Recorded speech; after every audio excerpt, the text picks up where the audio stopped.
স্বামী স্ত্রী দুইজন প্রিয় নবীর কথা মোতাবেক পেটটাকে তিনটে ভাগে ভাগ করে নিয়ে এক ভাগ খাদ্য গ্রহণ করলেন, আর এক ভাগ পানি দিয়ে ভর্তি করলেন, এক ভাগ খালি রেখে দিলেন। এশার নামাজ অন্ত থেকে নিয়ে সারাটি রাত ইবাদত করার জন্য দৃঢ় প্রতিজ্ঞাবদ্ধ হলেন।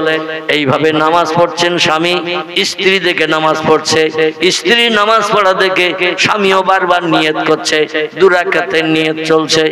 আমার ভাইরা, নফল নামাজ চলছে, নামাজ চলতে চলতে ওর দিকে নামাজ পড়ে, আরেকজনের দিকে নামাজ পড়ে, স্বামী স্ত্রী দুইজন ঘরে পাশাপাশি দাঁড়িয়ে নামাজ পড়ছেন। এটা শরীয়তে জায়েজ আছে, জোরে বলুন একটু সুবহানাল্লাহ। ঘরের ভিতরে দরজা জানলা লাগানো, এখনকার মধ্যে দেওয়ালে সুইচ টিপলে রড লাইট জ্বলে, ঘরে আলো দেবে না। তখনকার সময় একমাত্র তেলের বাতি, এইটা আধার দূর করার জন্য এনাফ যথেষ্ট ছিল। আমরা বাংলা ভাষায় যারা লম্ফ বলি, টেমি বলি। পরবর্তীতে হারকেন তৈরি হয়েছে, নবীর জামানায় সব হারকেন টারকেনের বালাই ছিল না। তেল দিয়ে বাতিতে আগুন দিলে যত সময় তেল থাকে তত সময় আলো জ্বলে। সংসারে কাজকর্ম শেষ হয়ে গেলে টেমি সারা রাত জ্বালিয়ে রাখে না, বন্ধ করে ফেলে, বন্ধ করে বিশ্রামে যায়। কারণ ঘরে লাইট জ্বললে অনেকের ঘুমাতে অসুবিধা হয়। নামাজ চলছে, আর ভোর হয়ে এসেছে, স্বামী স্ত্রী কিছুই জানে না। কারণ ঘরের দরজা জানলা যদি কমপ্লিট লাগানো থাকে, দিনের আলো বাইরে দেখা যাবে, ঘরের ভিতরে বোঝা যাবে না। স্বামী স্ত্রী বলছি, ফজরের আযান ধ্বনির আগ পর্যন্ত আল্লাহর দরবারে দোয়া চাইলে আল্লাহ দোয়া ফেরত দেয় না। এখনো রাত আছে, নামাজ চালাক। একজন আরেকজনকে দেখে নামাজ পড়ছেন, কিন্তু ভোর হয়ে আসে। আল্লাহ বান্দাদের খবর রাখেন না। ইয়ালামু খায়নাতাল আয়ুনে ওমা তুখফিস সুদূর।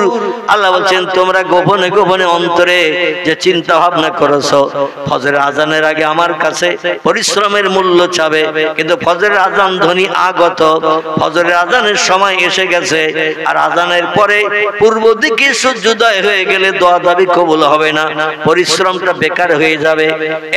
কাক পাখিরা, চিল পাখিরা, ফিঙে পাখিরা, চড়ুই পাখিরা, তোমরা বাসা থেকে বেরিয়ে যাও খাদ্য অন্বেষণের জন্য। ভোরবেলা কোকিলেরা গাছের মাথায় বসে বসে কুহু কুহু করে ভোরবেলা ডাকে না। কোকিলেরা ভোরবেলা ডাকে, চড়ুই পাখিরা বাসা ছেড়ে বেরিয়ে যায়, কিচির মিচির করে। কাগর ডাকতে ডাকতে খাদ্য অন্বেষণের জন্য এক জায়গা থেকে আরেক জায়গায় যায় না। ওরা আওয়াজ করতে করতে যায়, ওরা কিন্তু ওই কাকা করে ডাকে না, চড়ুই পাখি কিচির মিচির করে না। আল্লাহ বলছেন, ওরা আমি আল্লাহ আমার নামের জপ জিকির করতে করতে যাই। কারণ ওদের 5 পাটি চাল ঘরে নাই, 2 লাখ টাকা ব্যাংকে নাই, ওদের পুকুরে কোনো 3 বছরের পুরনো মাছ পোষা নাই, ওদের কোনো বাজারে যে খাবার কেনার সুযোগ নাই। ঠিক বললাম না ভুল বললাম? এই জন্য ভোরবেলা বাসা ছেড়ে বেরিয়ে যখন খাদ্য তালাশ করতে যায়, ও বান্দার শোনো, ওয়াইন মিন শাইইন ইল্লা ইউসাব্বিহু বিহামদিহি। যত সৃষ্টি চোখে দেখতে পাও না, সব সৃষ্টি আমি আল্লাহ আমার নামের জপ জিকির করে। লা ইয়াফকাহুনা ইল্লা তাসবিহাহু। ওদের আওয়াজ তোমরা বুঝতে পারো না, কি বলছে ওরা, কি কইছে ওরা একে অপরের সঙ্গে, তোমরা ওটা বোঝো না। কারণ ওদের আওয়াজ বোঝার ক্ষমতা তোমাদের আমি দিই নাই। জোরে বলুন একটু সুবহানাল্লাহ। তবে শোনো, কিছু মানুষের উপর আমি রহম করেছি। ঈসা নবী মায়ের পেট থেকে যখন পৃথিবীতে এসেছে, আমি আল্লাহ পাক 1500 ভাষা 3 দিনের মাথায় আমি আল্লাহ তার মেমোরিতে জমা করে দিয়েছি। তোমরা বাংলা বললে বোঝো, হিন্দি বললে বোঝো, ইংরেজি বললে বোঝো না, ফার্সি বললে বোঝো না। ঠিক না ভুল? পলি, গুজরাটি, মারাঠি, মালয়ালি এরকম ভাষায় কথা বললে আমরা কি বুঝবো? মনে করবো চড়াই পাখির মতো কিচির মিচির করছে, কিছুই বুঝি না। কিন্তু আল্লাহর সব সৃষ্টির ভাষা যিনি দিয়েছেন, ওদের ভাষা তিনি বোঝেন না। এই জন্য আল্লাহ বলছেন তোরা বাসা ছেড়েছিস, 5 পাটি চাল ঘরে নাই, ব্যাংকে টাকা নাই, পুকুরে মাছ পোষা নাই, কোনো বন্ধুর কাছে পয়সা পাস না, পয়সা কালেকশন করে নিয়ে বাজারে যেয়ে বাজার করে আনবি, এমন সুযোগ তো ওদের নাই।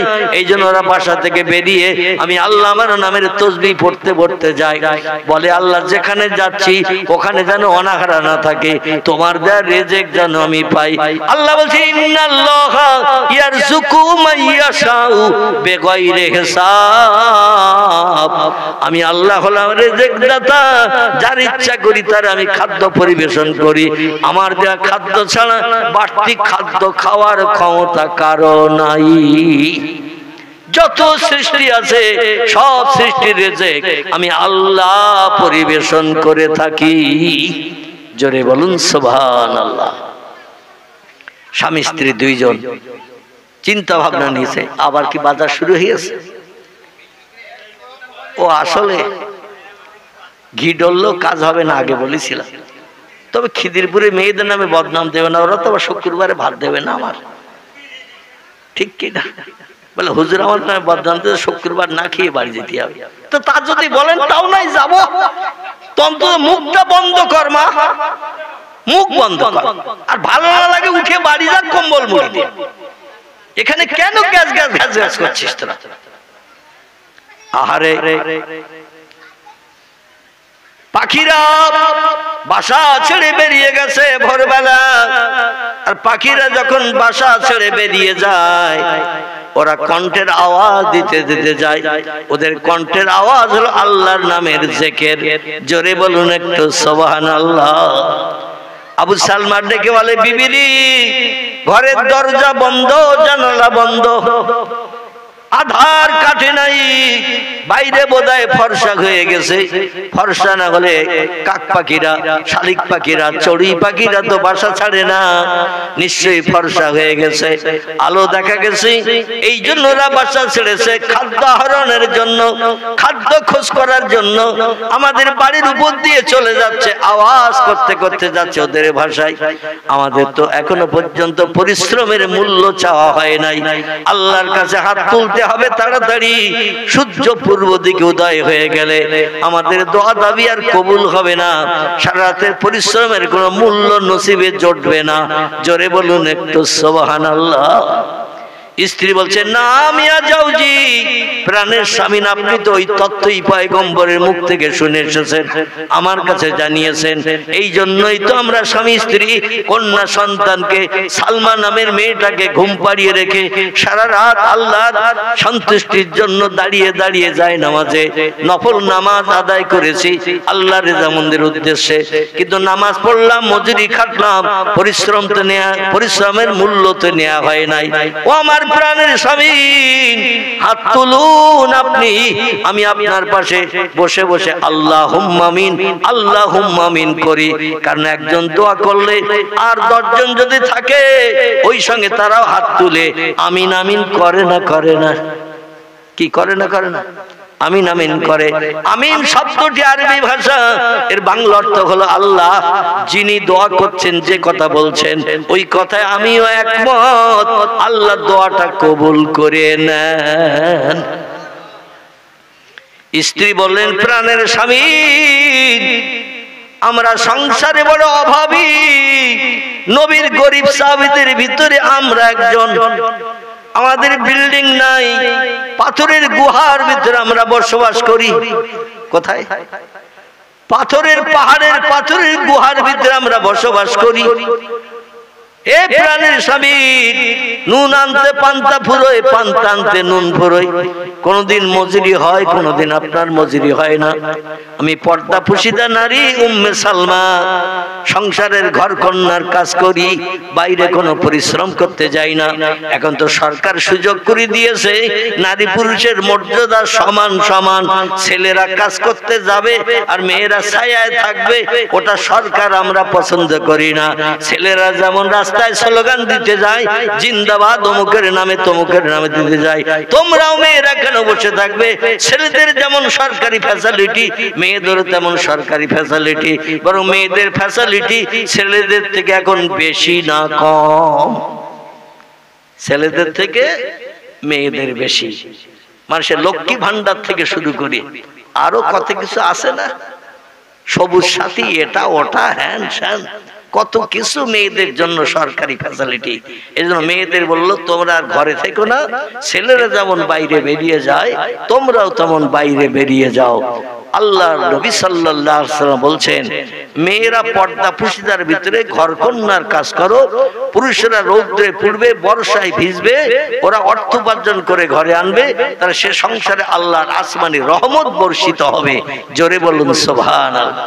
সরকার ফ্যাসিলিটি দিয়েছে, কোরআন হাদিস পুড়িয়ে যাক, জ্বলিয়ে যাক, ওর দেখার দরকার নাই, সরকার যেটা বলবে সেটা করব, কারণ সরকার আমাদের সুবিধা দেয়, আল্লাহ দেয় না।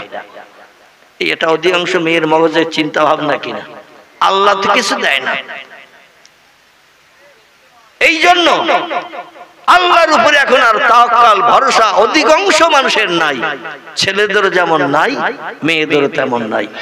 এই জন্য স্ত্রী বলছেন সংসারে অনেক অভাব, অনেক অনটন, আমাদের কোনোদিন উনানে হারিয়ে ওঠে, কোনোদিন উনানে হারিয়ে ওঠে না, না কি অনাহারা থাকতে হয়। মেয়েটার নিয়ে একটু দুশ্চিন্তার মাঝখানে থাকি, যেদিন উনানে হারিয়ে ওঠে না তার মুখে কিছু দিতে পারি না। এই জন্য প্রাণের স্বামী, আপনি বেশি দুঃখী, বেশি অভাবী, আপনার মনের সুখ শান্তি অনেক। এই জন্য আপনি আগে হাত তুলে দোয়া করেন, আমি আপনার হয়ে আমিন আমিন করব। আল্লাহ যাতে স্বামীর জন্য স্ত্রীর দোয়া বিদ্যুতের মতো কবুল করেন। জোরে বলুন সুবহান। আবু সালমা ডেকে বলে, প্রাণের বিবি, এ আমার স্ত্রী উম্মে সালমা, আমি তোমার স্বামী, আমার চেহারা দেখতে ভালো না। মদিনার অধিকাংশ পুরুষদের চেহারা কম বেশি ভালো, আমার চেহারা হলো কালো, আমার ফেস কাটিং দেখতে তত ভালো না। মেয়েরা চেহারাওয়ালা সুন্দর সৌন্দর্যওয়ালা পুরুষ বেশি পছন্দ করতে চায়, তোমার নসিবে তো সেটা জোটে নাই, কারণ তুমি কালো স্বামী দেখে পছন্দ করে বিয়ে করেছো। অর্থ সম্পদ, সোনা দানা, টাকা পয়সা, ভালো বিল্ডিং আমার নাই, ভালো শাড়ি চুড়ি কাপড় চোপড় কিনে তোমারে আমি দিতে পারি নাই। মনে তোমার কত ব্যথা, কত দুঃখ, কত অভাব। আজকে রাত্রে আল্লাহর কাছে চাইলে আল্লাহ সব দাবি কবুল করে মুখে হাসি ফুটাবেন। আমার থেকে তোমার মনে দুঃখ বেশি, ব্যথা বেশি, এই জন্য তুমি আগে হাত তুলে দোয়া করো, আমি তোমার হয়ে আমিন আমিন করি। আল্লাহ যাতে স্ত্রীর দোয়া স্বামীর আমিন আমিনের কারণে যেন কবুল করে নেন। তোমার দোয়া শেষ হয়ে গেলে যদি কিছু বাড়তি বাকি থাকে, আমি শেষে হাত তুলে দোয়া করব, তুমি আমিন আমিন করিও, তবে তুমি আগে দোয়া করো, আমি পরে করব। আচ্ছা, স্বামী যে প্রস্তাবটা দিয়েছেন প্রস্তাবটা খারাপ। মেয়েদের মনে অভাব দুঃখ থাকলে সংসারে মেয়েদের মনে ব্যথা বেশি না ছেলেদের মনে ব্যথা বেশি? মেয়েদের মনে কিন্তু ব্যথা বেশি থাকে। প্রত্যেকটি মেয়ে চায় সংসার জীবনে সুখ, এরা কোনোদিন দুঃখ পেতে চায় না। এটা হলো মেয়েদের গুড হ্যাবিট বলেন আর ব্যাড হ্যাবিট বলেন, ভালো উদ্দেশ্য বা খারাপ উদ্দেশ্য যাই বলেন, ওরা সংসারে অভাব পছন্দ করে না, ধৈর্য ধরতে চায় না। আমার ভাই আবু সালমা বলছেন, তুমি আগে হাত তোলো, আল্লাহর কাছে দোয়া করো, আমি আমিন আমিন করি, আল্লাহ যাতে তোমার দোয়াটা কবুল করে নিয়ে নেয়।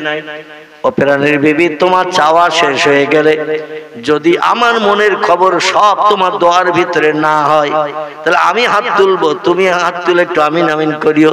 তবে লম্বা দোয়া আমার করার দরকার হবে না, তুমি তোমার জীবনের সব সুখ শান্তির কথা বলো।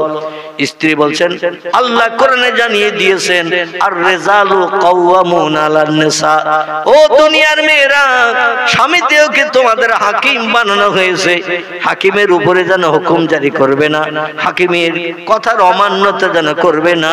আমি নারীদেরকে চাকর বানিয়েছি স্বামীর কাছে, স্বামীদেরকে আমি মালিক বানিয়েছি, এজন্য স্বামীর উপরে যেন হুকুম জারি করবে না, কোন নির্দেশ দেবে না, স্বামী যেটা বলবে সেটা মেনে নেবে। জোরে বলুন একটু সুবহানাল্লাহ। হযরত উম্মে সালমা আবু সালমাকে বলছেন আল্লাহ কোরআন নির্দেশ দিয়েছেন, এই জন্য আমি হাত তুলতে পারবো না, আপনি আগে হাত তোলেন, দোয়া করেন। স্বামীর অধিকার আগে দিতে হবে। আপনার চা পাওয়া হয়ে গেলে আমার মনের শখ যদি বলতে কিছু বাকি থাকে আমি শেষ বেলা বলবো, অন্যথা আমি আগে হাত তুলে আপনার মনের দোয়া কেড়ে নিতে চাই না। আপনি আগে হাত তুলুন। স্বামী স্ত্রী দুইজনে তর্ক বিতর্ক চলছেন ভোর রাতে। এ বলে তুমি আগে হাত তোলো, ও বলে তুমি আগে হাত তোলো। এইভাবে কথাবার্তা বাকবিতণ্ডা চলছে। আবু সালমা বলে প্রাণের স্বামী রে, এইভাবে যদি কথাবার্তার বিনিময় চলে, আমার কথা তুমি না শোনো, তোমার কথা আমি না শুনি, ভোর হয়ে গেলে সূর্য উঠে গেলে দোয়া দাবি আর কিছুই করা হবে না। আল্লাহর দরবারে সারা রাতের পরিশ্রমের কোনো মূল্য পাওয়া যাবে না। এইজন্য আমি স্বামী হিসাবে বলছি, এ আমার বিবি, আমি তোমার বেশি ভালোবাসি, মহব্বত করি, প্রেম করি, আর তোমার জীবনের সুখ শান্তি আমার থেকে অনেক বেশি। এই জন্য তুমি আগে হাত তোলো। আমি স্বামী বলছি, স্বামীর হুকুমের খেলাফ করিও না। আল্লাহ কোরআনে খেলাফ করতে নিষেধ করে দিয়েছেন। স্ত্রী বললেন ইচ্ছা নাই, কিন্তু আল্লাহর কোরআনের নির্দেশ তো অমান্য করা যাবে না, স্বামীর হুকুমকে মানতেই হবে। এই জন্য আমি হাত তুলছি, আপনি আমার সঙ্গে একটু হাত তুলে আমি যখন কোনো দাবির কথা আল্লাহর কাছে করব, আপনি একটু আল্লাহুম্মা আমিন বলবেন। স্ত্রী হাত তুলেছে, দোয়া করছেন, আয় আল্লাহ, আমি সারা রাত ইবাদত করেছি পবিত্র লাইলাতুল বরাতের রাত উপলক্ষ করে, শবে বরাতের রাত উপলক্ষ করে, ইজ্জতপূর্ণ রাত উপলক্ষ করে নফল নামাজ পড়তে পড়তে ভোর হয়ে গেছে। পাখি ডাকছে, ঘরে মাথার উপর দিয়ে যাচ্ছে, শুনতে পাচ্ছি। ফর্সা হয়ে গেছে পৃথিবী, কিছু আলো হালকা হালকা দেখা যাচ্ছে, একটু বাদই সূর্যোদয় হয়ে যাবে। আল্লাহ তোমার কাছে হাত তুলে দোয়া চাই, আমার স্বামীর মরণটা আমার আগে করিও। জোরে বলা যাবে না একটু সুবহানাল্লাহ? আর একটু জোরে হবে না? নারায়ে তাকবীর। আর আমাদের মেয়েরা যখন নামাজ পড়ে, নামাজ পড়ে হাত তুলে কি দোয়া করে, আল্লাহ খোকার বাপের হায়াতে বাঁচিয়ে রেখো, আমার মরণটা আগে করিও। এ ঠিক বললাম না ভুল বললাম? অধিকাংশ মেয়েরা চায় স্বামী বেঁচে থাক, আমি আগে মারা যাই। কিন্তু হযরতে উম্মে সালমা বলছেন, আল্লাহ আমার স্বামীর মরণটা আমার আগে করিও। ভোর হয়ে গেছে, সূর্যোদয় হবে, পাখি ডাকতে ডাকতে চলে গেছে। সূর্যোদয় হয়ে গেলে আর দোয়া কবুল হবে না। এদিকে লক্ষ্য করে উম্মে সালমা আর কিছুই বলেননি, শুধু বলেন আল্লাহ আমার মরণের আগে আমার স্বামীর মরণটা করিও। লা ইলাহা ইল্লাল্লাহ, দোয়া শেষ। আর আমরা বলি আল্লাহ সপ্তাহে 3 দিন যেন ইলিশ মাছ তালপুকুরের বাজার থেকে স্বামী আনতে পারে, ভালো মন্দ বাজার করতে পারে, ঈদুল ফিতরে ঈদের সময় যেন সাউথ ইন্ডিয়ান বেনারসি শাড়ি একটা এনে দেয়। ও আল্লাহ, নিত্য নতুন চুড়ি, এমন করে হিমানি, পাউডার, আলতা, স্নো, কসমেটিক, আই পালিশ, নাক পালিশ, চক্ষু পালিশ, হাজারো ধরনের কসমেটিক এনে আমার সাজিয়ে যেন সুন্দরী নায়িকা বানাই। আয় আল্লাহ, 2 দিন না খাই না খাবো, 3 দিন হাড়ি ওঠেন না, ওঠে না উঠুক, আল্লাহ আমার যেন সাজিয়ে গুছিয়ে সুন্দরী যুবতী নারী বানিয়ে রাখে। আমার সঙ্গে প্রেম মহব্বত ভালোবাসা যেন গাঢ়তর থাকে, সংসারে কোনদিন ঝগড়া ঝাঁটি অশান্তি না হয়। মেয়েরা এসব দোয়া করে না। স্বামী স্ত্রী সংসার জীবনে সুখ পাবে, এজন্য কত কিছু দাবি করবে। দোয়া করতে করতে 2-10 মিনিটও দোয়া শেষ হবে না। উম্মে সালমা শুধু বলেন আল্লাহ আমার মরণের আগে আমার স্বামীর মরণটা করিও। আমার ইবাদত, আমার নামাজ, আমার তাসবিহ, আমার কোরআন তেলাওয়াত যদি আপনার দরবারে কবুল হয়, তার প্রতিদান যদি দিতে চান আমার দোয়াটা কবুল করে নেন। লা ইলাহা ইল্লাল্লাহ বলি দোয়া শেষ করে দিয়েছেন। দিয়ে বললেন স্বামী গো, বেশি সময় বাকি নাই, এই জন্য দোয়া লম্বা করি নাই। এবার আপনার চাওয়া পাওয়া কি আছে আমি জানি না, আপনার কথাগুলো যদি আমি বলে বসি আপনার আর দোয়ার ভিতরে কথা উঠবে না, আপনার জবানের কণ্ঠের আওয়াজ আল্লাহ শুনুক, এই জন্য আমার দোয়া তাড়াতাড়ি শেষ করে দিলাম। এবার আপনার চাওয়া পাওয়া কি লম্বা টাইম ধরে আপনি বলুন, আর আমি হাত তুলে আমিন আমিন করব, কারণ আমার দোয়ার সময় আপনি আল্লাহুম্মা আমিন আল্লাহুম্মা আমিন বলেছেন, আর আমি বলবো না তা তো হতে পারে না। হুন্না লিবাসুল লাকুম ওয়া আনতুম লিবাসুল লাহুন্না। আল্লাহ বলেন নারীর গায়ের পোশাক হলো পুরুষ, পুরুষের গায়ের পোশাক হলো নারী। একে অপরকে অর্ধাঙ্গী করে বানিয়েছি, অর্ধ অর্ধ করে বানিয়েছি। একটা নারী ছাড়া একটা পুরুষের জীবনের এক পয়সা দাম নাই, আর একটা পুরুষ একটা নারীর জীবনের এক পয়সা মূল্য নাই। অর্ধাংশ করে পাঠিয়েছি, হাফ হাফ করে পাঠিয়েছি। এই জন্য আপনার দোয়া হবে না, আমি ওটা চাই না। আপনি এবার দোয়া করুন, আমি হাত তুলে আমিন আমিন করি। হযরত আবু সালমা বলছেন, আল্লাহ এত কিছু চাওয়ার থাকতে আমার স্ত্রী হাত তুললো, আর আমিও বাধ্য হয়ে কথা দিয়েছিলাম তাই হাত তুলে আল্লাহুম্মা আমিন বলেছি। তবে কোন স্বামীর মরণের কথা যদি স্ত্রী বলে, স্বামী কোনদিন আল্লাহুম্মা আমিন বলবে না। মানে আমার মরণ হোক, আল্লাহ কবুল করো, এটা কোনদিন কোন স্বামী কি চাইবে? কথা বলে কোন স্বামী চাইবে না। দুনিয়ায় সবাই চায় বেঁচে থাকতে, মরণ কেউ চায় না। আর তার মরণের কথা বলছে, আর ও কি বলবে? আল্লাহ কবুল করো, আল্লাহ কবুল করে না, এটা কি বলবে নাকি? আবু সালমা বলে, আল্লাহ কি দোয়া আমি আর আপনার কাছে চাইবো? আমার মরণ যদি হয়ে যায় তাহলে লম্বা দোয়া চাইয়ে তো কোনো লাভ নাই। আছে মরণ যদি হয়ে যায় তাহলে লম্বা দোয়া চেয়ে সুখ শান্তির কথা জানিয়ে কোনো লাভ আছে? কোনো লাভ নাই।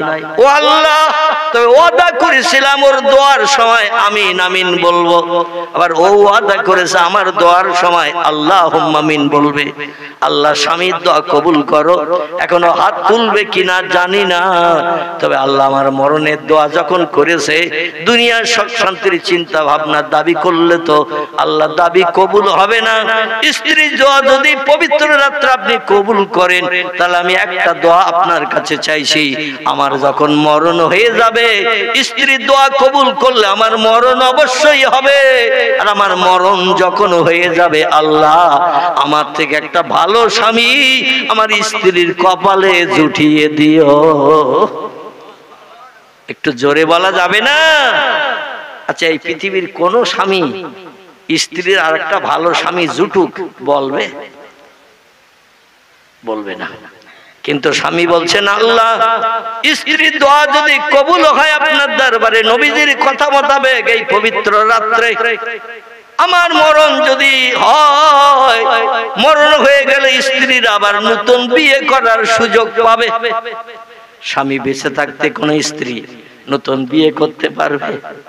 শরীয়তের বিধান নাই। তবে স্বামী মারা গেলে 4 মাস 10 দিন ওকে ধৈর্য ধরে থাকতে হবে। কদিন? 4 মাস 10 দিন। কোন স্বামী সংসারে স্ত্রীর সঙ্গে অশান্তি হলে স্ত্রীকে যদি তালাক দেয়, এই তালাক দেয় স্ত্রীকে 3 মাস 10 দিন পরে আবার বিয়ে দেওয়া যায়। কদিন পর? 3 মাস 10 দিন পরে আবার বিয়ে দেওয়া যায়। কিন্তু স্বামী যদি মারা যায়, শরীয়তের বিধান আবার একটু বাড়তি সময় ধৈর্য ধরে সবর করে থাকতে হয়। সেটা হলো 4 মাস। 4 মাস অতিবাহিত হয়ে গেলে আমার স্ত্রী নতুন বিয়ে করার সুযোগ পেয়ে যাবে। গো আল্লাহ, তো আমার চেহারা দেখতে ভালো না, নতুন স্বামী যেটা ওর কপালে জুটবে। কারণ যৌবনাক্ত মদিনার কয়েকটা সুন্দরী নারীর ভিতরে আমার স্ত্রীও ওই নম্বরে পড়ে। মদিনায় যত সুন্দরী নারী আছে, ওই সুন্দরী নারীর ভিতরে আমার বিবির নামটাও আছে।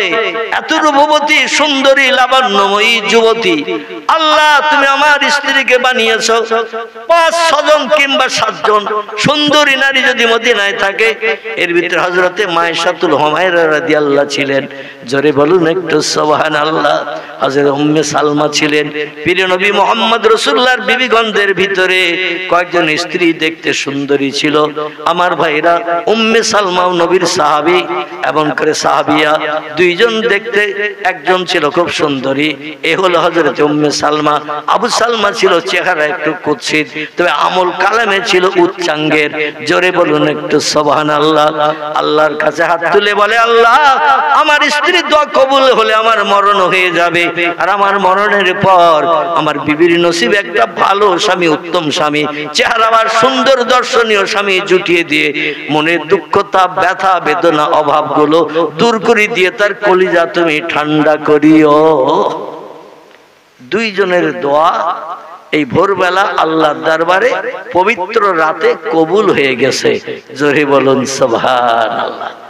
কারণ দুইজন স্বামী স্ত্রী চোখের পানি নির্গত করেছেন সারা রাতের পরিশ্রমের মূল্য নেয়ার জন্য, আল্লাহর দরবারে কেঁদে দোয়া করেছেন, যার কারণে আল্লাহর দরবারে দুইজনের দোয়া কবুল হয়ে গেছে। স্বামী স্ত্রী দুইজন এবার এক জায়গায় দোয়া শেষে বলছেন, বিবি রে, স্ত্রী প্রথমে বলছেন, প্রাণের স্বামী, আপনার এত কিছু চাওয়ার থাকতে আপনি আমার জন্য নতুন স্বামীর দোয়া কেন করলেন? আমি তো নতুন স্বামী চাই না। আবু সালমা বলছে, বিবি রে, তোমার হাজার ধরনের চাহিদা ছিল, মেয়েদের চাহিদার শেষ থাকে না, এত কিছু তোমার জীবনে চাওয়ার ছিল, কিচ্ছু না চেয়ে তুমি আমার মরণের কথা কেন বললে? আমার মরণের কথাটা বাদ দিয়ে কি কোনো কিছু চাওয়া যেত না? উম্মে সালমা বলছেন, প্রাণের স্বামী, কিছু চাওয়া যাইতো, কিন্তু আপনি আমার একটা নতুন স্বামীর কথা কেন বললেন? দুইজনের ভিতরে মতদ্বন্দ্ব শুরু হয়ে গেল। উম্মে সালমা বলে, প্রাণের স্বামী, আপনার মরণের কথা আমি কেন বলেছি সেটা কি আপনি শুনবেন? স্বামী বলছেন, না মিয়া জাওজাতি, প্রাণের বিবি রে, দুনিয়ায় এত কিছু মেয়েদের চাওয়া থাকতে আমার মরণের কথা কেন এই দোয়ায় তুমি পবিত্র রাতে বললে? একটু তথ্য দাও, শুনে খুশি হই। স্ত্রী বলছেন, প্রাণের স্বামী, পয়গম্বর মুহাম্মদ রাসূলুল্লাহ জানিয়েছেন যে স্ত্রীরা স্বামীর মরণের সময় সেবা যত্ন করবে, দেখভাল করবে, পেশাব পায়খানা পরিষ্কার করবে, গালে তুলে খাওয়াবে, যত্ন খাতির করবে, হাসরের মাঠে ওই স্ত্রী স্বামীর সঙ্গে জান্নাত হালাল বানাবে। যে স্ত্রী স্বামীর মরণের সময় দেখভাল করবে, সব থেকে কঠিন বিপদের সময় হলো মরণের সময়। মরণের কষ্ট, মরণের জাকান্দানি, অসুস্থ অবস্থায় ঘর ফিরে হয়ে যায়, বয়সপ্রাপ্ত হয়ে যায়, বয়স্ক হয়ে যায়, চলতে পারে না, উঠতে পারে না, ফিরতে পারে না, বিছান কাতায় পায়খানা পর্যন্ত করে বসে। এই সময়ের সেবা যে মেয়েটি স্বামীর করবে, সেই হলো প্রকৃত স্বামী ভক্ত, সেই হলো প্রকৃত স্বামী ভক্তা। আর ওই মেয়েটি মরণের দিন পর্যন্ত স্বামীর সেবা করে বাপের বাড়ি না যে, বোনের বাড়িতে যে না যে, মাঝে মাঝে ভিক্ষুকদের কাছ থেকে খবর নেয়, আমাদের দেশে খোকার বাপ বেশি আছে না মরে গেছে, একটু খবর দাও, ওর জ্বালা যন্ত্রণা সহ্য করতে পারি না, পচা গুয়ের গন্ধার সহ্য করতে পারি না, পেশাব পায়খানা বিকট দুর্গন্ধ, প্রতিদিন পরিষ্কার করতে হয়, ধুতে হয়, জ্বালায় জ্বলে জ্বলে মরছি, এত লোকের মরণ হয়, খোকার বাপের আল্লাহ চেনে না। এখানকার মেয়েরা অবশ্য বলে টলে না, কিছু মেয়েরা বলে, এত লোকের মরণ হয় খবর শুনি, খোকার বাপের আল্লাহ চেনে না, ওর কবে মরণ হবে? তাই জ্বালা যন্ত্রণা সহ্য করতে না পেরে বাপের বাড়ি এসে রয়েছি, মরে গেলে আবার বাড়ি যাব। আমার ভাইরা, এটা হলো দুনিয়ার মেয়েদের চিন্তা ভাবনা, মনস্কামনা। স্ত্রী বলছেন, প্রাণের স্বামী, আমি যদি আপনার আগে মারা যাই, আর আপনি দুনিয়ার সংসার যাপনে, এই পৃথিবীতে তো আপনার বেঁচে থাকতে হবে। পুরুষেরা সংসার যাপনে একা সব কাজ করতে পারে না, রান্না বান্নার কাজ, জামা কাপড় পরিষ্কারের কাজ, ঘর বাড়ি গোছানো কাজ, এইভাবে সংসারের সব কাজ মেয়েদের করতে হয়, রান্না বান্না করে স্বামীকে পরিবেশন করতে হয়, ওটা ছেলেরা খুব বেশি পারে না।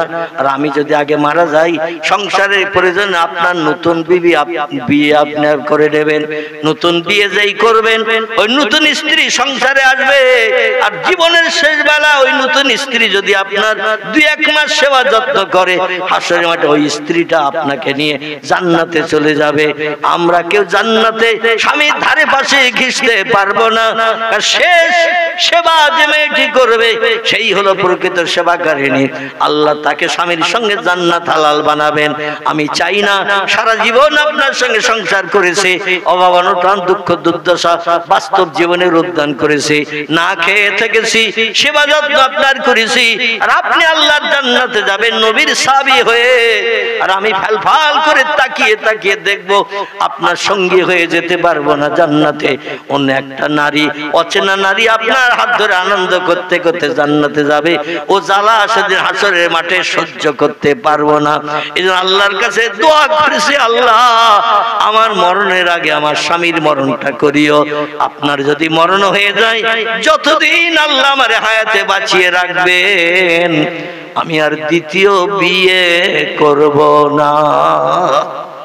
জোরে বলুন একটু সুবহানাল্লাহ। বর্তমান যুগে স্বামী মারা গেলে শতকরা কত % মেয়েরা ধৈর্য ধরে স্বামীর ঘরে থাকে? কত %? আমার মনে হয় 2%-এর বেশি বললে বোধহয় ভুল হবে। স্বামী মারা গেছে, মেয়েরা দেখবেন আবার নতুন করে হাত বাড়ানোর চিন্তা ভাবনা করে না। কতদিন ধৈর্য ধরে সহ্য করে এই সংসারে কাল কাটাবো? মেয়েরা সুখ চায়, দুঃখ চায় না। এই জন্য বাধ্য হয়ে হযরতে উম্মে সালমা বলছেন, আল্লাহ আমারে যতদিন হায়াতে বাঁচিয়ে রাখবেন, আমি ধৈর্য ধরে সবর ইখতিয়ার করে বিধবা হয়ে থাকবো, হাসরের মাঠে আপনার হাত ধরে জান্নাতে যাব। তাই দুনিয়ার জিন্দেগিতে লম্বা দিন আপনার পিছনে কাটিয়েছে, আর জান্নাতে যে অন্য স্বামী নিয়ে থাকবো ওটা পছন্দ করি না। এই জন্য আমি জীবনে বিয়ে আর করবো না, বিধবার খাতায় নাম লিখে মরণের দিন পর্যন্ত থাকবো। জোরে বলুন একটু সুবহানাল্লাহ। উম্মে সালমা বলেন, প্রাণের স্বামী, এই জন্য আপনার মরণের দোয়া করেছি। আবু সালমা বলে, বিবিরি আমি মনে মনে ধারণা করলাম ঠিক মতো খেতে দিতে পারি না, ঠিক মতো পোশাক দিতে পারি না, ঠিক মতো তোমার মনের স্বাদ মেটাতে পারি না, শখ শান্তি মেটাতে পারি না। এই জন্য তুমি আমার মরণের কথা বলেছো, আমি মারা গেলে দ্বিতীয় বিয়ে করে অন্য বড় ধনিক স্বামী পেয়ে জীবন সব দুঃখ ব্যথা অভাব নিবারণ করে জীবনের শখ শান্তি মিটাবে। এই জন্য আমি দোয়া করেছি, আল্লাহ আমার মরণ যখন হয়ে যাবে, আমার স্ত্রী বিধবা হবে, আমার থেকে একটা ভালো স্বামী, ধনী স্বামী, চেহারাবান সুন্দর স্বামী আমার স্ত্রীর কবলে জুটিয়ে দিও। জোরে বলুন একটু সুবহানাল্লাহ। স্ত্রীও ভুল বুঝেছে, স্বামীও ভুল বুঝেছে, ভুল বুঝে দুইজন দুই রকম দোয়া করেছে, আল্লাহর দরবারে দোয়া কবুল হয়ে গেছে। স্বামীর দোয়াও কবুল, স্ত্রীর দোয়াও কবুল। আল্লাহ পাক দোয়া কবুল করলে সেটা বাস্তব জীবনে বান্দা বান্দীদের জন্য রূপায়ণ করেন না।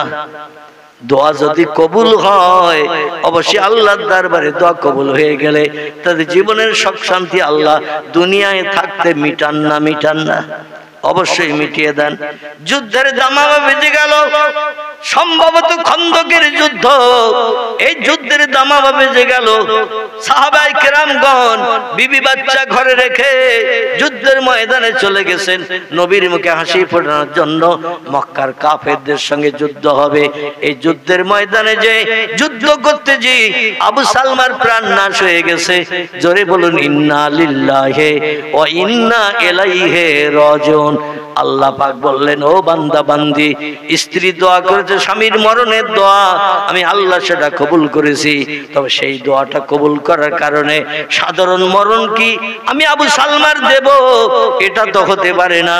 পৃথিবীতে সবথেকে উত্তম মরণ যেটি, এই মরণের নাম হলো শহীদি মরণ। কি মরণ? শহীদি মরণ। যে মরণ বরণ করে কবরে গেলে আল্লাহ পাক কবরে কোনো আযাব দেন না, কোনো বিপদের মাঝখানে রাখেন না, কবরে জান্নাতি নাজরে মাদান করেন কিয়ামত পর্যন্ত। আবার কবর থেকে যেদিন উঠে হাসরে যাবে সেদিন আল্লাহ পাক জান্নাত হালাল বানানোর জন্য হিসাব নিকাশের আগে, হিসাব নিকাশ না হওয়া পর্যন্ত কোন ব্যক্তি জান্নাতে যেতে পারবে না। কিন্তু পাঁচটা দলের মানুষ এরা হিসাব নিকাশ বিহীন আগে জান্নাতে ঢুকে যাবে। এই পাঁচটি দলের ভিতরে একটি দলের নাম হলো শহীদান। কি নাম বললাম? সর্বপ্রথম জান্নাতে ঢুকবে যারা, এরা হলো শহীদান ব্যক্তি। ইসলামের জন্য, কলেমার জন্য, মসজিদের জন্য, মাদ্রাসার জন্য, দিন রক্ষার জন্য যুদ্ধের মাঠে শত্রুদের তরবারিতে জীবন উৎসর্গ করে দিয়ে বিবিরা বিধবা বানিয়েছে, সন্তানদের এতিম করে দুনিয়ার মোহমায়া ছেড়ে কবরে চলে গেছে। আল্লাহ এদের ডাক দিয়ে বলেন, ও ফেরেশতারা, ওই যে রক্ত মাখা জামা কাপড় পরা ওরা কারা? হাসরের মাঠে সব ব্যক্তি উলঙ্গ হয়ে দাঁড়িয়ে রয়েছে কবর থেকে হাসরে এসে। মেয়েদের গায়েও কাপড় নাই, পুরুষের গায়েও কাপড় নাই, সব ব্যক্তি উলঙ্গ, কার গুপ্তাঙ্গ ঢাকার মতো কাপড় নাই, পোশাক নাই, কিন্তু রক্ত মাখা কাপড় অবস্থায় কারা হাসরের মাঠে ঘুরে বেড়াচ্ছে।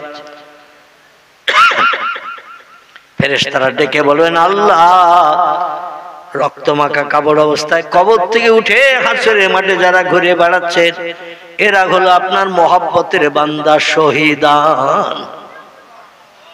যারা বিবিরে বিধবা বানিয়েছে, সন্তান এতিম করে দুনিয়ার সংসার জীবনের সুখকে লাথি মেরে আপনার মুখে হাসি ফোটানোর জন্য, ধর্মকে কিয়ামত পর্যন্ত পৃথিবীতে চালু রাখার জন্য অকাল মৃত্যু বরণ করেছে যারা, এরাই হলো রক্ত মাখা কাপড় পরাওয়ালা। আল্লাহ বলবেন, আমি বিচার শুরু করার আগে ওদের প্রথম জান্নাত হালাল বানিয়ে দিলাম। একটাও রক্ত মাখা জামা কাপড় পরা লোক হাসরে থাকতে বিচার শুরু করব না। আল্লাহ বলেন, সেই মরণ আমি আবু সালমার দিলাম। কারে দিলাম? সেই মরণ উম্মে সালমার স্বামী আবু সালমার দিলাম, যাতে হাসরের মাঠে 50,000 বছর লম্বা দিন সূর্যের রৌদ্রে দাঁড়ানোর দরকার থাকবে না। বিচারের জন্য কবর থেকে হাসরে যাবে, আর হাসরের মাঠ থেকে সরাসরি জান্নাতে যাবে। লম্বা দিন সূর্যের রৌদ্রে দগ্ধ হবে না। জোরে বলুন একটু সুবহানাল্লাহ। আবু সালমার জন্য এই নসিব আল্লাহ দান করে দিয়েছেন। বাকি আছে কে? হযরত উম্মে সালমা, ইনি বাকি, দুনিয়ায় বেঁচে আছে। আবু সালমা দোয়া করেছে, আল্লাহ, আমার মরণ যখন স্ত্রীর দোয়ায় আপনি যদি কবুল করে থাকেন, আমার স্ত্রী মরণের আগে আমার মরণটা তো হবে। আমার মরণ হয়ে গেলে ইদ্যত পরিপূর্ণ খাওয়ার পর 4 মাস 10 দিন পেরিয়ে যাওয়ার পরে আমার স্ত্রীকে একটা নতুন উত্তম স্বামী, ভালো চেহারাবান স্বামী, ভালো ধনিক শ্রেণীর ব্যক্তি আমার স্ত্রীর কপালে জুটিয়ে দিয়ে ভবিষ্যৎ জীবনটা সুখের বানিয়ে দিও। জোরে বলুন একটু সুবহানাল্লাহ। যুদ্ধের মাঠ থেকে খবর এসেছে আবু সালমা দুনিয়ায় নাই, শত্রুদের তরবারিতে শহীদ হয়ে গেছে। আর অন্যান্য সাহাবীদের মরণের খবর আসছে। স্ত্রীরা কম বেশি হাউতাস করছেন, ছেলেরা আব্বা আব্বা করে কাঁদে। আস্তে আস্তে 2 দিন 10 দিন পরে মনের দুঃখ নিবারণ হয়। আমাদের মেয়েদের দেখবেন স্বামী মারা গেলে একটু মায়া কান্না কাঁদে, দৃষ্টিকটু দেখায়, তাই একটু মায়া কান্না কাঁদে, মাথার চুল ছেঁড়ারও পরিকল্পনা করে, হাউতাস করে, বুক চাপড়ায়। 3 দিনের দিন যদি বোন আসে, খালাতো বোন আসে, মামাতো বোন আসে, ওদের সঙ্গে এমন গল্প চলবে 32 কান দাঁত সব বেরিয়ে যায়। কখানা? 32টা দাঁত, এমন হাসি, লম্বা হাসি, চওড়া হাসি হাসছে। স্বামীর মরণের 3 দিন পর কলমা খানি হবে, ঠিক কিনা? কলমা খানি হবে, খানা সাদির অনুষ্ঠান হবে 4 দিনের দিন। এখন আত্মীয় স্বজন আমন্ত্রিত, মনের বান্ধবী এসেছে, তার সঙ্গে এমন মনের গল্প চলছে। স্বামী মারা গেছে, 100 পরিমাণ খেয়াল নাই, হাসি আর হাসি, আনন্দ আর আনন্দ, ফুর্তি আর ফুর্তি চলছে। এখানকার মেয়েরা অন্তত মরণের দিন পর্যন্ত স্বামীর চিন্তায় কাঁদে, ঠিক না? বল, কথা বলেন না তো। ঠিক মরণের দিন পর্যন্ত কাঁদে। আল্লাহু আকবার। খুব যদি বেশি হয় 1 সপ্তাহ, তারপরে আর খোকার বাপের কথা মনেও থাকে না বা আসবে না।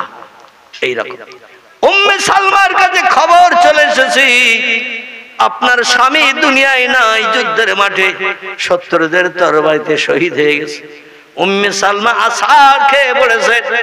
আহারে ও আল্লাহ, স্বামী মরার পরে এমন ব্যথা, এমন দুঃখ, এমন আঘাত আমার হৃদয়ে আমি পাবো।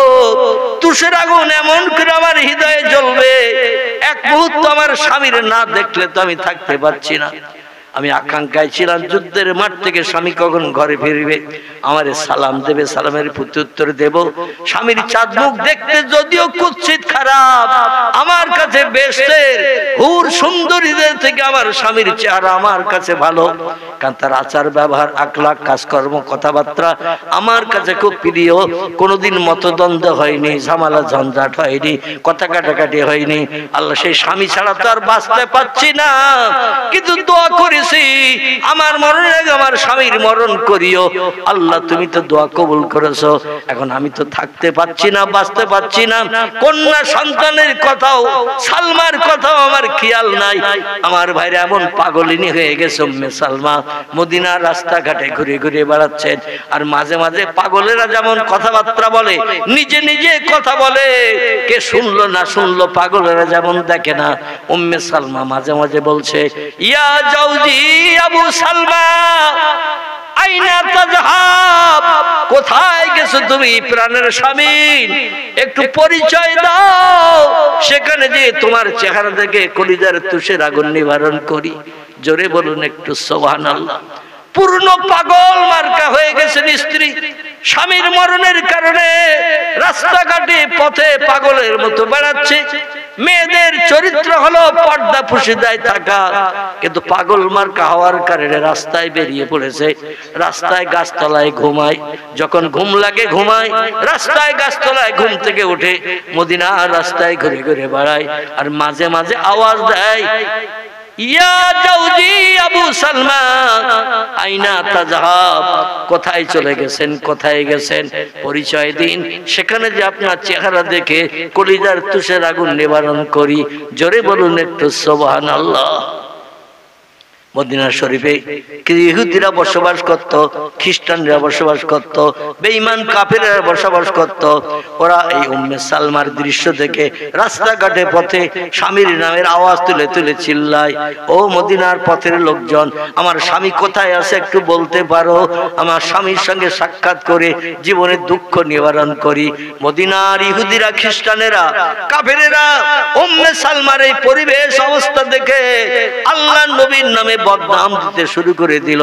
মোহাম্মদ কেমন একজন নিকৃষ্ট মানুষ, খারাপ মানুষ, মোহাম্মদ নিজে সুস্থ হয়ে বেঁচে আছে, আর একজন গরিব দুঃখী নারীকে বিধবা বানিয়ে তার হৃদয়ে তুষের আগুন জ্বালিয়েছে। পাগল মার্কা হয়ে গেছে, রাস্তাঘাটে পথে ঘুরে বেড়ায়, খায় না, যখন ঘুম আসে ঘুমায়, সেখানেই ঘুম থেকে ঠেলে উঠে আর চিল্লি চিল্লি আবু সালমা বলে বলে ডাকে। মুহাম্মদ কত নিষ্ঠুর, কত খারাপ মানুষ। দেখো মদিনার একটা পুরুষকে যুদ্ধের মাঠে নিয়ে যায়, শহীদ বরণ করিয়ে, যুদ্ধে প্রাণ নাশ করিয়ে তার স্ত্রীকে কি বিপদে ফেলে দিয়েছে। মানুষের মুখে মুখে কথা হতে হতে আল্লাহ নবীর কানে কথাটা পৌঁছে গেছে। জোরে বলুন একটু সুবহানাল্লাহ। আল্লাহ বলছেন, ওয়াইন্নাকা লাআলা খুলুকিন আযীম ওমা আরসালনাকা ইল্লা রাহমাতাল লিল আলামিন। ও পৃথিবীর মানুষ, তোমরা শোনো, আমার পয়গম্বর মুহাম্মদ রাসূলুল্লাহকে দুঃখীর দুঃখ মোচনের জন্য, অভাবীর অভাব দূর করার জন্য, ক্ষুধার্তের ক্ষুধা নিবৃত্তির জন্য, করুণারত ব্যক্তির চোখের পানি মোচনের জন্য দয়ার সাগর, করুণার আধার করে বিশ্ব মাঝার আমি পাঠিয়েছি। এমন কোন দুঃখী নাই, মুহাম্মদের কাছে আসলে দুঃখ নিয়ে ফিরে যায়, কোনো অভাবে নাই, অভাব নিয়ে ফিরে চলে যাবে। মুহাম্মদ সকলের সমস্যার সমাধান করে মুখে হাসি ফুটিয়ে বাড়ি পাঠাবেন। এই জন্য তার নামের পাশে সার্টিফিকেট দিয়েছি রাহমাতাল লিল আলামিন। জোরে বলুন একটু সুবহানাল্লাহ। বিশ্বনবী ডেকে বললেন, উম্মে সালমা পাগলিনী হয়ে গেছে। সেই খোদার কসম, আরো অনেক সাহাবী মারা গেছে, তাদের বিবিরা 2 দিন 10 দিন ক্রন্দন করে বুকে পাথর বেঁধে সান্ত্বনা নিয়ে বাচ্চা কাচ্চা নিয়ে সংসার পরিচালনা করছেন। কিন্তু উম্মে সালমাকে দেখছে আলাদা ব্যাপার, ও তো ঘর বাড়ি গেছে, সন্তানের খবর রাখে না। কোথায় আছে আমার মেয়েটা সালমা, কোথায় আছে তাও খবর রাখে না। স্বামীর প্রেমে এত মশগুল ছিল, পাগল হয়ে যে রাস্তাঘাটে ঘুরে বেড়ায়, বিধর্মীরা আমার নামে বদনাম দেয়। ওই লোকটার যুদ্ধের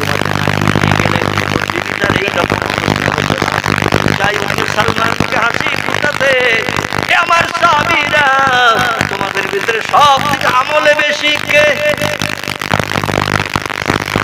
বলে, ইয়া রাসূলুল্লাহ, আপনার সাহাবীদের ভিতরে সবথেকে আমলে বেশি হলো আবু বকর সিদ্দিক। নবী বললেন, আবু বকর ওই আমার সাহাবিয়া, দুঃখী নারী, স্বামী হারা বিধবা।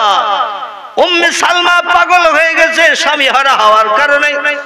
তুমি যে বিয়ের প্রস্তাব দাও, উম্মে সালমাকে বিবি বানিয়ে নাও, জীবনের দুঃখ দুর্দশা নিবারণ করো, শরীয়তের আইন মোতাবেক উম্মে সালমার মনের তুষের আগুন নিবারণ হয়ে যাক। আবু বকর, তুমি যে বিয়ের প্রস্তাব দাও। আবু বকর বিশ্ব নবীর কথা শুনে বিয়ের ইচ্ছা ছিল না, কিন্তু নবী বলেছেন নবীর কথা তো অ্যাভয়েড করা যাবে না। এই জন্য আবু বকর সিদ্দিক প্রস্তাব নিয়ে চলেছেন উম্মে সালমাকে পেতে। বাড়ি এসে পেলেন না, বলে, উম্মে সালমা কোথায় আছে একটু বলো। ও সবাই বললো, রাস্তাঘাটে ঘুরে বেড়ান, গাছতলায় ঘুমান, গাছতলায় ঘুম থেকে ওঠে, খাওয়া দাওয়ারও চিন্তা ভাবনা নাই, কতদিন অনাহারা থাকে তাও আমরা জানি না, পিপাসার পানিও পান করে না, পাগল হয়ে বেড়াচ্ছে। আর আবু সালমা বলে বলে ডাকতে শুরু করেছে। বলে, তাহলে কোথায় পাওয়া যাবে তারে? বলে, মদিনার এই রাস্তায় খোঁজ করে, এইদিকে বেশি বেশি করে। আবু বকর সিদ্দিক খুঁজতে খুঁজতে উম্মে সালমারে পাগলিনীরে রাস্তার উপরে পেয়ে গেছে। বলেন, কুম ইয়া আইয়ুহান নিসা, এ মদিনার সাহাবিয়া নারী, বিশ্ব নবীর উম্মতি, একটু দাঁড়াও। উম্মে সালমা বলছে, মা নান্তা মা ইসমুকা, কে আপনি আপনার পরিচয় দিল। বলে, আনা বেকারিন, আপনি কি আমাকে চেনেন না, আমারে কি জানেন না? বলছে, আমি আমার স্বামীর চেহারা দেখার জন্য পাগল হয়ে আছি। কোন মানুষকে আমি এখন আর চিনি না, বুঝি না। আমার স্বামী কখন সামনে আসবে তারে দেখবো, কলিজার তুষের আগুন নিবারণ করব। মা নাম তাকে, আপনি আপনার পরিচয় দিন।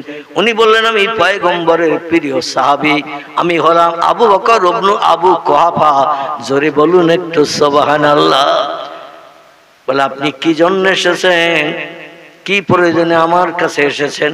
বলছেন, পয়গম্বর মুহাম্মদ রাসূলুল্লাহ পাঠিয়ে দিয়েছেন আপনাকে বিয়ে করে আমার স্ত্রী বানাতে, জীবনের সব দুঃখ দুর্দশা নিবারণ করতে, স্বামীর অভাব দূর করতে আল্লাহর পয়গম্বর পাঠিয়েছেন।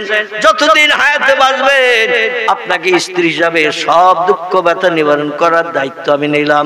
আমি নিজে না খেয়েও আপনাকে খাইয়ে রাখবো নবীজির কথা মোতাবেক। জোরে বলুন সুবহানাল্লাহ। উম্মে সালমা বললেন, বিয়ের চিন্তা ভাবনা আমার মগজে নাই, যদি আমার উপকার করেন, আমার স্বামী কোথায় আছে একটু খবর দেন। আবু বকর বললেন, পাগলের মেয়েকে তো বোঝানো যাবে না, এ তো বিয়ের পিড়িতার বসতে চায় না, এখন এর স্বামী কোথায় খোঁজ খবর চাইছে।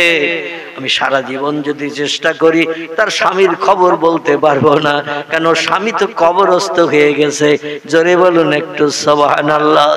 আবু বকর বিফল মনোরথে ফিরে চলে গেল, প্রস্তাব প্রত্যাখ্যান করলেন উম্মে সালমা। নবীর কাছে গেলেন, নবী বলছেন, এ আবু বকর, খবর কি মা ফালতা, কি কাজ করেছো, কি খবর নিয়ে এসেছো বলো। আবু বকর বলছে, ইয়া রাসূলুল্লাহ, আপনার কথা মোতাবেক প্রস্তাব দিলাম, কিন্তু মেয়েটা এমন পাগলিনী, পাগল হয়ে গেছে, দুনিয়ার কোন পুরুষকেও পর্যন্ত চেনে না, আর বিয়ের চিন্তা ভাবনা তার মগজে নাই। সম্মতি না থাকলে তো বিয়ে হয় না, ওর বিয়ের কোনো চিন্তা ভাবনা নাই, বরং উল্টে প্রস্তাব রাখলো, আমার স্বামীর খবর যদি বলে দিতে পারো কোথায় আছে আমি বড় খুশি হব, আমার স্বামীর খবরটা বলো। আবু বকর বললেন, সে তো কবরস্থ হয়ে গেছে, শহীদ হয়েছে যুদ্ধের মাঠে, কবর দেয়া হয়ে গেছে। স্বামীর খবর তো আমি জিন্দাবস্থায় আর দিতে পারবো না, এই জন্য আমি ফিরে চলে এসেছি। রাসূল বলেন, আবু বকর, আমার বয়সের থেকে তোমার 2 বছর বয়স কম। ক বছর? তোমার 2 বছর বয়স আমার বয়সের থেকে কম। আমি বৃদ্ধ বুড়ো হয়ে গেছি, তুমিও বুড়ো হয়ে গেছো। উম্মে সালমার সুন্দরী যুবতী নারী, মদিনার 5টা সুন্দরী মেয়ের ভিতরে উম্মে সালমাও একটা সুন্দরী মেয়ে। তোমারও তো বুড়ো মানুষ পছন্দ করেনি বলে প্রস্তাব প্রত্যাখ্যান করে দিয়েছে। এজন্য আমার প্রিয় সাহাবী, মহব্বতের সাহাবী খত্তবের বেটা ওমরকে পাঠিয়ে দেখি। বীর যোদ্ধা ওমরের নাম কম বেশি সকলে জানে। আল্লাহ তার সংসার জীবনকে সুখে চালায়। ওমরের অর্থ সম্পদ আছে। ওমর যে প্রস্তাব দিলে অভাবী নারীটা নিশ্চয়ই প্রস্তাব কবুল করবে। ওমরকে বলেন, ইয়া ওমর, এ ওমর তুমি যাও। হযরত ওমর রাদিয়াল্লাহু চলে আসলেন। খুঁজে খুঁজে রাস্তায় উম্মে সালমারে পেলেন, বাড়ি ঘরে আর থাকেন না। সালাম দিলেন, সালামের প্রত্যুত্তর উম্মে সালমা দিলেন, দিয়ে বললেন, মান আনতা মা ইসমুকা, কে আপনি, আপনার পরিচয় কি? উনি বলে, আনা ওমর বিন খাত্তাব, আমি খাত্তাবের বেটা ওমর। বলছে, কি খবর, কি জন্য এসেছেন? বলে, আল্লাহর পয়গম্বর পাঠিয়ে দিয়েছেন জীবনের দুঃখ দুর্দশা ভাব নিবারণের জন্য আপনাকে আমি বিয়ের প্রস্তাব নিয়ে এসেছি। জীবনের সব সমস্যার সমাধান মরণের দিন পর্যন্ত আমি দায়িত্ব নিলাম করব, আপনার কোনো অভাব রাখবো না। আমার প্রস্তাবে রাজি হয়ে যান, বিয়ের পিড়িতে বসতে রাজি হয়ে যান। হযরতে উম্মে সালমা বললেন, এ ওমর, নবীর প্রিয় সাহাবী, আমি বিয়ে আর করব না বলেই আল্লাহর কাছে পবিত্র রাত্রে দোয়া করেছিলাম। আল্লাহ আমার দোয়া কবুল করেছেন। স্বামীর মরণ যুদ্ধের মাঠে শহীদি মরণ করিয়েছেন। প্রস্তাব যেভাবে এনেছো নিয়ে ফিরে চলে যাও, এ প্রস্তাব এনে কোনো কাজ হবে না। ওমর চলে গেল, প্রিয় নবীর কাছে খবর দিল। আল্লাহ নবী বললেন, আমার 2 কন্যার স্বামী জিন্নুরাইন ওসমান গনি, মদিনার সব ধনীদের থেকে বড় ধনী যিনি, তিনি হলেন ওসমান বিন আফফান। এর মতো অর্থ সম্পদ ব্যবসা মদিনায় আর কারো ছিল না। ওসমান ধনী মানুষ, চেহারাও দেখতে সুন্দর, আচার ব্যবহার আখলাক খুব ভালো এবং যুবক মানুষ। ওসমান নবীজির হাতে হাত দিয়ে কলেমা পড়েছিলেন 24 বছর বয়সে, যুবক অবস্থায়। জোরে বলুন একটু সুবহানাল্লাহ। ওসমানকে বলেন, ওসমান তুমি যাও, তুমি মদিনার ধনী ব্যক্তি, অর্থের অভাব নাই। মেয়েরা অর্থওয়ালা মানুষকে বেশি পছন্দ করে ভবিষ্যৎ জীবনের সুখের আশায়। তুমি প্রস্তাব দিলে নিশ্চয়ই ফেরত পাঠাবে না। ওসমান গনি যে প্রস্তাব দিলেন, হযরত উম্মে সালমা পূর্বে যে তথ্য দিয়েছিলেন ওসমানের কাছে একই তথ্য। আমি বিয়ে জীবন আর করব না বলে আল্লাহর কাছে ইবাদত বندگی করে দোয়া চেয়েছিলাম, আল্লাহ আমার দোয়া কবুল করেছেন। আমার বিয়ের প্রস্তাব নিয়ে শোনা কাজ হবে না। জোরে বলুন একটু সুবহানাল্লাহ। ওসমান ফিরে গেল। আল্লাহ নবী বলেন, আলী, জান্নাতের সর্দারিনী নারী যিনি, বিশ্ব সুন্দরী ফাতেমাকে তোমার সঙ্গে বিয়ে দিয়েছে। ও আলী, প্রয়োজন নাই আমার ফাতেমার আর একটা সঙ্গী হয়ে আসুক, যা আসুক। মেয়েরা সব জিনিসের ভাগ সবাইকে দিতে চায়, একটি জিনিসের ভাগ কাউকে দিতে চায় না, সেটা হলো স্বামীর ভাগ। ঠিক বললাম না ভুল বললাম? স্বামীর ভাগ কাউকে দিতে চায় না, স্বামীকে নিয়ে একাই থাকতে চায় ঘরে। অন্য একটা নারী ওই ঘরে থাক, কোন মেয়েকে পছন্দ করবে? এই জন্য নবী বলছেন, আমার কন্যা ফাতেমা তার অন্য আর একটা সঙ্গী হয়ে ঘরের ভিতরে থাক, এটা আমার মেয়েও পছন্দ করবে না। কারণ মেয়েরা একই জাতের, সব একই বেকাহারের তৈরি। কিন্তু আমি আল্লাহর দ্বীন রক্ষার জন্য, নারীর চোখের পানি মোচনের জন্য, মনের দুঃখ ভাব দূর করার জন্য আলী তোমারে বলছি, তুমি যাও বিয়ের প্রস্তাব নিয়ে, দেখো মেয়েটা প্রস্তাবে রাজি হয় কিনা। আলী রাদিয়াল্লাহু গেলেন, সংক্ষেপ কথা, প্রস্তাব দিলেন, প্রত্যাখ্যান করে দিলেন। উম্মে সালমা বললেন, আমি আর বিয়ে করতে চাই না, কেউ আমার কাছে বিয়ের প্রস্তাব এনো না, বরং আমার স্বামী কোথায় যদি খবরটা বলে দাও, আমি খুশিতে বাগবাগ হব। আলী ফিরে চলে গেলেন। বিশ্বনবী দুশ্চিন্তায় পড়ে গেলেন। আমার মহব্বতের কাছের মানুষ যারা দুনিয়ায় বেঁচে থাকতে জান্নাতের সার্টিফিকেট পেয়েছেন, তাদের পাঠালাম উম্মে সালমার কাছে। উম্মে সালমা এত সুনামী ও ব্যক্তিত্ব ব্যক্তিত্ব যারা মরণের পরই জান্নাত সরাসরি হালাল বানাবে, তাদের প্রস্তাব গ্রহণ করলো না।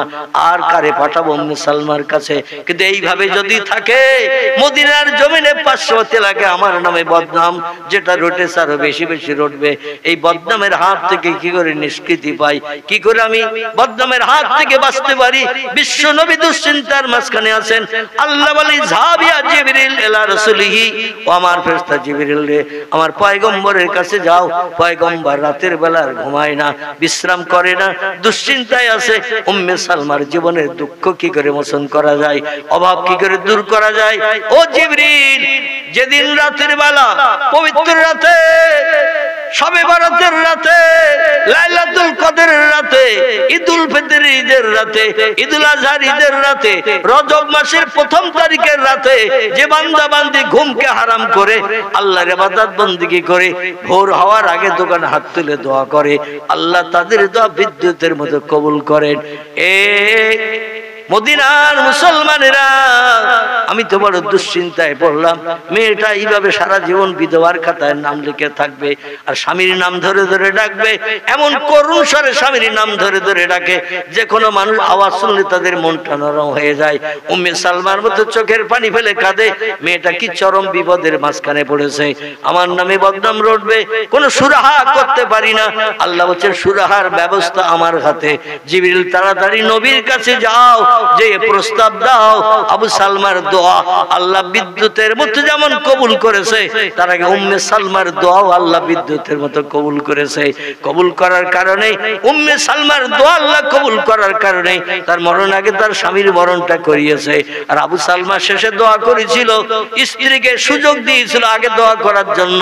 আর আবু সালমা দোয়া করে বলে, আল্লাহ, স্ত্রীর দোয়া যখন কবুল হয়ে যাবে, আমার মরণটা তো অবশ্যই হবে।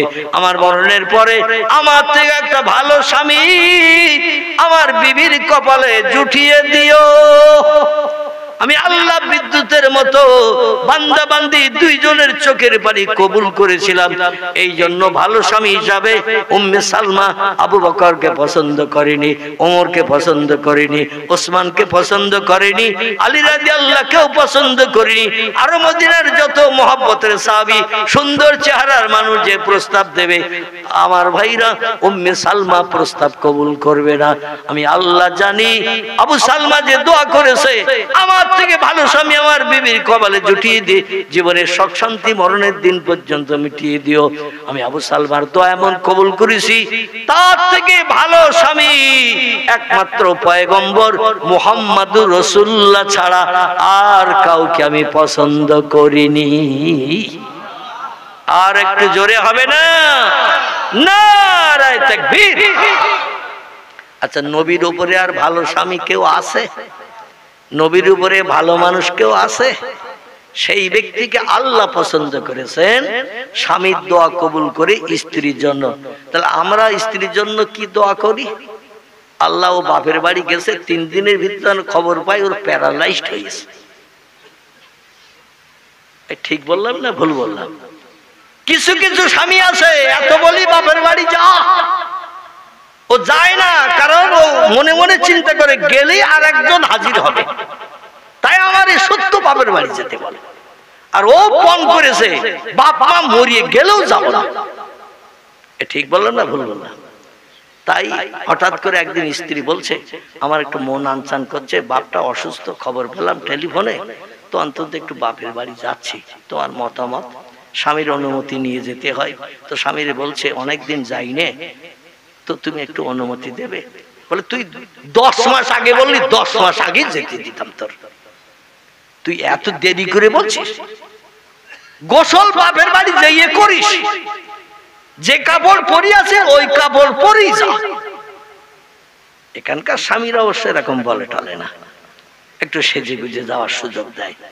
কারণ স্ত্রী যেই যাবে 3 দিনের ভিতরে আর যার সঙ্গে কথাবার্তা ইন্টু বিন্টু হয়ে আছে, রাতের বেলা মোবাইলে রোজ অ্যাকশন হয়, তারে বলে তোমারে ছাড়া আর বাঁচতে পারি না, আমার ঘুম হয় না। ও বলে তোমার বউকে আগে সরাও, তারপরে চিন্তা ভাবনা আমার। আচ্ছা, ও মেয়েটা বলে না এই কথা? ও মেয়েটা বলে আগে বউ সরাও, তারপরে আমি তোমার বাড়ি যাব না যাব চিন্তা ভাবনা করব। আমার ভাই তাই বলছে, আল্লাহ ও যখন আজকের বাপের বাড়ি যাওয়ার জন্য আমার কাছে অনুমতি চেয়েছে, আর আমি বললাম তুই এক্ষুনি যাও কিন্তু যে গোসল করিস কেন, যে কাপড় পরি আছে ওই কাপড় পরি যা, হয়তো তোর যেতে যেতে বাপ মারা যাবে। আমিও খবর শুনছিলাম পাড়ার একজনের কাছে খুব অসুস্থ, তোর শ্বশুর খুব অসুস্থ। আর যেই স্ত্রী চলে গেছে আল্লাহর কাছে হাত তুলে বলছে, আল্লাহ 3 দিনের ভিতরে যেন খবর পাই ওর প্যারালাইজড হয়ে গেছে, মানে হাত পা পক্ষঘাত হয়ে গেছে, আর নড়ে না চড়ে না, ও যেন বাড়ি ফিরতে পর্যন্ত না পারে। কারণ ও যদি বাড়ি না ফেরে নতুন মনের মানুষ আবার বাড়ি এসে অ্যাকশন করবে, ঠিক না ভুল? আবার মাঝে মাঝে অনেক স্ত্রী আছে এরাও স্বামীর বিরুদ্ধে ওই রকম দোয়া করে, ঠিক বললাম না ভুল বললাম? তবে মেয়েদের দাবিটা আর বলবো না, দোয়াটা বলবো না, মানে মেয়েদের দোয়াটা কি স্বামীর জন্য ওটা বলবো না, ওটা অন্যদিন সময় সুযোগ হলে মাইকে না বলে এমনি খালি মুখে বলবো, মানে ওটা আর বলবো না। মনে কম বেশি আপনারা জানেন মেয়েরা স্বামীর বিরুদ্ধে যখন অশান্তি হয় কি দোয়া করে। মাঝে মধ্যে মেয়েরা বলে দুপুরে বাস পড়ুক তোর বাড়তে, কি খালি মুখে আবার কবে বলবো, সুযোগ হয়তো আর হবে না, তাই আজকে একটু বলেও দিলাম।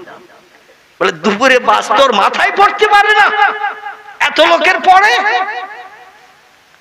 আল্লাহ আমাদের সকলকে সবর ইখতিয়ার করার তৌফিক দান করুন, সকলে বলুন আমিন। পয়গম্বর মুহাম্মদ রাসূলুল্লাহর কাছে জিবরিল আমিন এসে যখন খবর দিলেন, জিবরিল আমিন বললেন, ইয়া রাসূলুল্লাহ আপনি ছাড়া প্রস্তাব কেউ দিলে উম্মে সালমা কবুল করবে না। আল্লাহ স্ত্রীর দোয়া স্বামীর জন্য কবুল করেছেন, আর স্বামীর দোয়া স্ত্রীর জন্য কবুল করেছেন। আবু সালমার থেকে ভালো স্বামী এই পৃথিবীতে আল্লাহ পছন্দ করেছেন উম্মে সালমার জন্য আপনি। জোরে বলুন সুবহানাল্লাহ। খবরটা দিলেন কে? জিবরিল আমিন। আল্লাহ জিবরিল আমিন আল্লাহর তরফ থেকে খবর এনে দিয়েছেন। নবী বলছেন তাহলে আমারই যেতে হবে তার চোখের পানি মোচন করতে। জিবরিল বলেন নাম ইয়া রাসূলুল্লাহ, কারণ আপনি যে বিয়ের প্রস্তাব না দিলে মেয়েটার চোখের পানি মুছছে না, পাগলিনী কাটতেছে না, আপনার নামে দেশের মানুষ উল্টো পাল্টা বদনাম দিচ্ছে, এই জন্য আপনি যে প্রস্তাব দিন। রাসূল পাক সাল্লাল্লাহু আলাইহি ওয়াসাল্লাম নিজের বাসভূমি ছেড়ে চলে আসলেন উম্মে সালমার খোঁজে মদিনায়। রাস্তার উপরে পেয়ে গেলেন, বললেন এ মদিনার নারী, আমি পয়গম্বর মুহাম্মদ রাসূলুল্লাহ তোমাকে বলছি, আল্লাহ পাক তোমার চোখের পানি মোচনের জন্য, অভাব দূর করার জন্য, জীবনের সুখ শান্তি মেটানোর জন্য, আমার স্ত্রী বনার জন্য আল্লাহর তরফ থেকে হুকুম হয়েছে, তাই আমি এসেছি তোমার কাছে প্রস্তাব নিয়ে। আমাকে কি তুমি স্বামী হিসাবে কবুল করবে, মেনে নেবে? উম্মে সালমা বলছেন জীবনে পণ করেছিলাম বিয়ের পিড়িতে আর বলবো না, নতুন কোন স্বামীর সোহাগার নেব না, কিন্তু পয়গম্বরের উপরে দামি মানুষ তো পৃথিবীতে আর কেউ নাই। এই জন্য আমার স্বামী আবু সালমার থেকে মুহাম্মদ রাসূলুল্লাহ কোটি কোটি গুণে উত্তম। তাই আমার পণ ভেঙে বিয়ের ইচ্ছা আমার নাই, আর জীবনে পণ করেছিলাম বিয়ে আর করব না, কিন্তু মুহাম্মদুর রাসূলুল্লাহ সে প্রস্তাব দিয়েছেন নবীকে ফেরত পাঠালে আল্লাহ খুশি হবে, আসলে আল্লাহ আমার উপরে নারাজ হয়ে যাবে। এই জন্য আমার পণ ভেঙে আমি আপনার সঙ্গে বিয়ের প্রস্তাবে রাজি হলাম। ইসলামিক ইতিহাসে লেখা আছে বিশ্ব নবীর স্ত্রীদের ভিতরে 5 নম্বরে পয়গম্বর মুহাম্মদ রাসূলুল্লাহ নিজেই প্রস্তাব দিয়ে উম্মে সালমাকে বিয়ে করে স্ত্রী বানিয়েছিলেন। জোরে বলুন সুবহানাল্লাহ। আমার ভাইরা, দেখতে দেখতে রাত 12:30 বেজে এসেছে, 2 ঘন্টার মতো হয়ে গেছে, আর কষ্ট দেব না।